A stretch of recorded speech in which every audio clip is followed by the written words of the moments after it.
because we're going to change some things. We're going to make some things better in South Carolina. We're going to continue with all the government reforms that were started under Mark Sanford, and we're going to pass them. It's going to take someone, I believe, from the General Assembly that has built the relationships, that have the ability to work with others, even people that you disagree with, to be able to move an agenda forward. I've got a jobs growth and jobs creation agenda because we have to put South Carolina back to work. We can't depend on the government to do for us. We have to depend on ourselves. There's only two political philosophies, and only two, and it's not Republican, Democrat, conservative, liberal. One is the respect of the individual is paramount.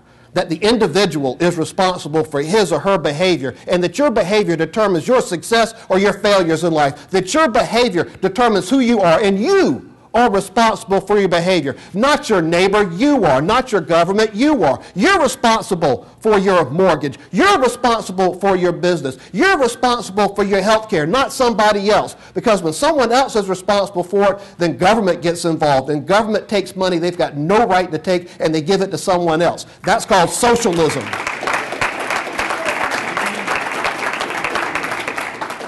That's one political thought. The other political thought, the only other political thought, is that some individuals, and these are from loving and caring people, they believe there are some individuals that will make bad decisions, that they might not have health care, that they may buy a house that costs too much, that they may do things which causes them problems, and because of that, they need a loving government to make choices for them. They believe this. I was the last guy on the Senate floor filibustering against the primary enforcement of seat belts. It wasn't because I wanted someone to be killed in a car accident.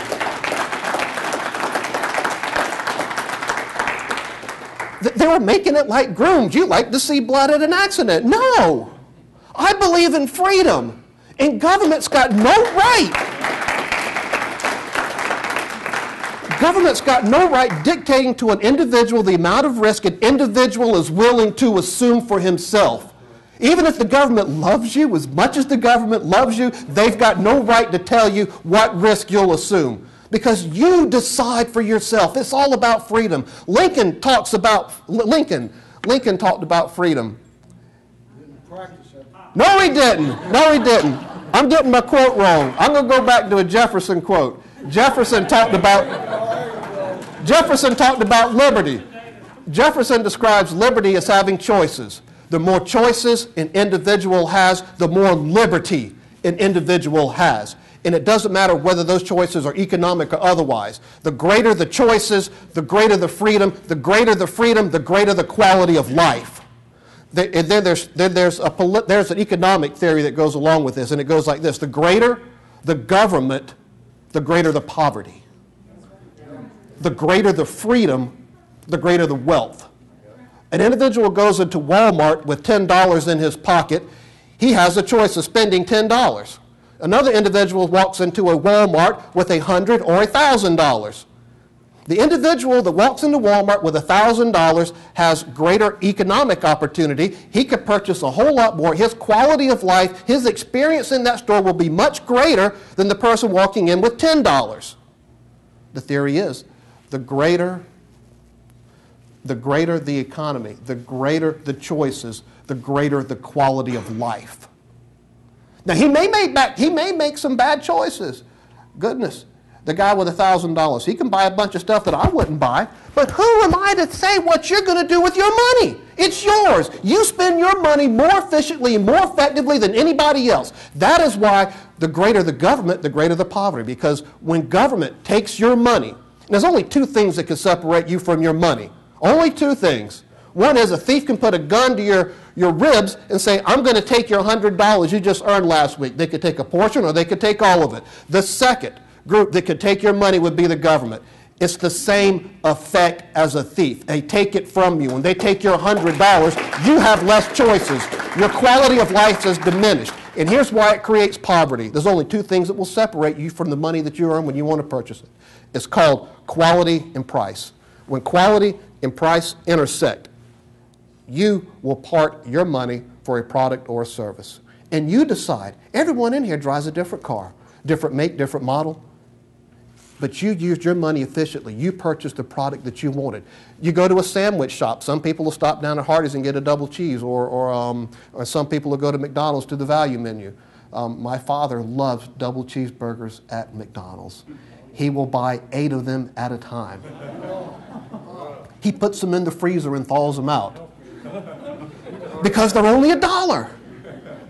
Now, I want a little bit more quality. See, quality and price intersect. For him, it's the $1 cheeseburger. Now, I like to go to Wendy's.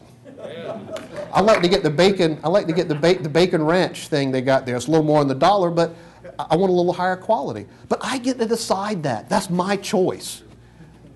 The individual can more efficiently spend their money, because when government takes that money, the person spending your money, they're spending your money. They're not concerned about price because it doesn't cost them personally. They don't care about quality because it's a product and service they're not going to consume themselves. Is there waste at the Department of Transportation? Yes, and we should do our best to minimize that waste. There's waste in every government agency. That's why government should only do those things that we cannot do ourselves, because when we get outside of that, we make this state and we make this nation poor. We have got to get our fiscal house in order. I've been with the governor on almost every one of his veto overrides because we are spending our children's future, and we cannot continue. My son Jack, when he was born, my youngest is now 10 years old. I also got an 18-year-old. He's fixing to go to college. I understand what it costs to go to college now. My youngest son Jack, when he was 10 years old, his share, when he was born, his share of our state debt was $2,500. His share of our state debt today is $7,500, and that happened under a Republican governor, a Republican House, and a Republican Senate, and that is not acceptable, not in South Carolina, because if we can't get our house in order in South Carolina, what hope does America have? We are known for our conservative values. We're known for our conservative beliefs, but if we can't fix it here, there's no hope. There's no hope. And we get to choose our leaders. We get to choose our leaders. And I hope that y'all examine my record. I hope that you'll examine the record of everyone that's running for governor, everyone that's running for every House seat that'll be up. And I hope that you will choose wisely. I hope that you'll choose wisely. Because where will we be in 50 years determines on what we do today. South Korea, North Korea. I'll end with this and I'll take questions. 50 years ago, there's Korea, one country, a common language, a common culture, same natural resources. Everyone had about the same quality of life. Then a line was drawn right in the middle of that country, and the folks to the north got to experience the blessings of socialism. They got to experience the blessings of what happens when a loving government makes choices for the citizenry. In over a 50-year period of time, the country became poorer and poorer and poorer. In a report released in March, 8 million North Koreans are in danger of starvation. Over the last decade, somewhere between 500,000 and 2 million, don't know the exact number, we're just guessing, between 500,000 and 2 million North Koreans starved to death. They walk bent over because their bellies ache and hurt. They eat straw and sticks and grass, anything just to satisfy that horrible hunger. While their neighbors to the south got to experience the blessings of liberty, the blessings of freedom. South Korea has the world's 13th largest gross domestic product. It all happened in a span of 5 decades. Where will we be in 50 years determines what we do today. For faith and for family and for freedom, I'm running for governor of South Carolina. Thank y'all so much for your attention. Thank you for listening.